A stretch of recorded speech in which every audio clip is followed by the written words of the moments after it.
Welcome back to my channel, and welcome back to another short video about another walk in the Lake District. Another one from Elterwater, 4.25 miles this one.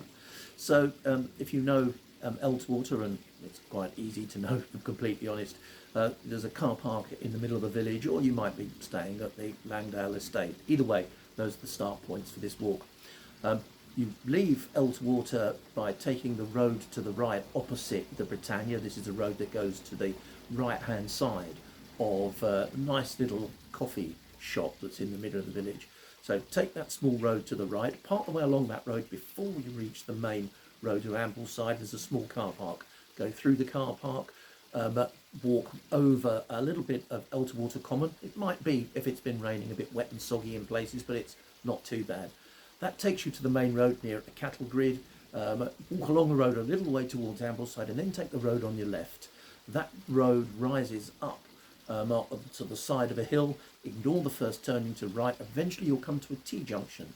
Turn right there and you'll see a gate that drops down on the western shore of Loughrigg Tarn. Loughrigg Tarn, one of my favourite tarns in the Lake District. Absolutely gorgeous. The tarn sits in a bowl at the foot of Loughrigg Fell.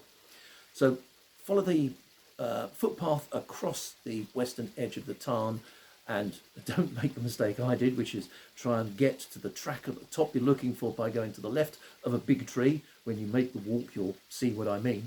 Go to the right and slightly underneath the tree, and there's a gate onto the track. Follow the track along the foot of Loughrigg Fell with the tarn on your right hand side. Gorgeous views across the tarn. Eventually you'll come to a gate. When you go through the gate, take a right. Now there's a little bit of left and right here as we try to pick out the road towards Newham Crag. Now this is off the top of my head right now. So you take a right. There's normally a little sign that talks about ice creams and things like that. So follow that small track come road.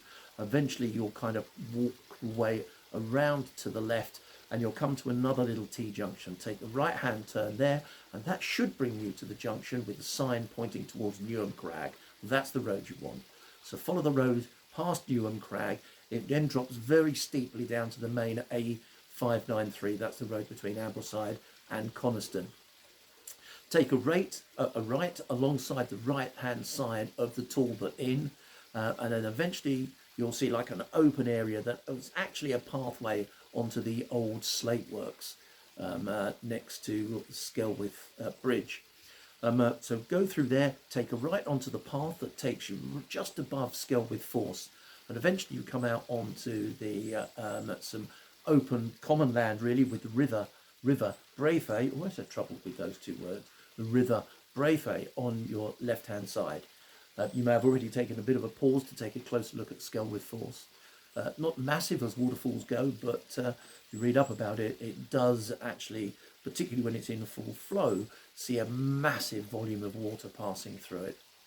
Anyway, back to this gate that takes you alongside the river. Eventually the river opens out onto the small Elterwater Lake. Lovely little beach there, amazing views back across the lake towards the Langdale Pikes.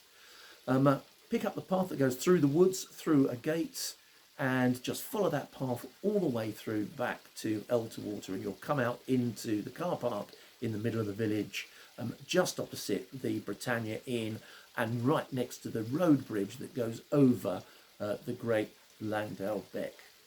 So 4.25 miles, as I say, a pretty straightforward walk, a little bit boggy sometimes in a couple of places, but mostly across well shown and well constructed tracks or roads. Enjoy.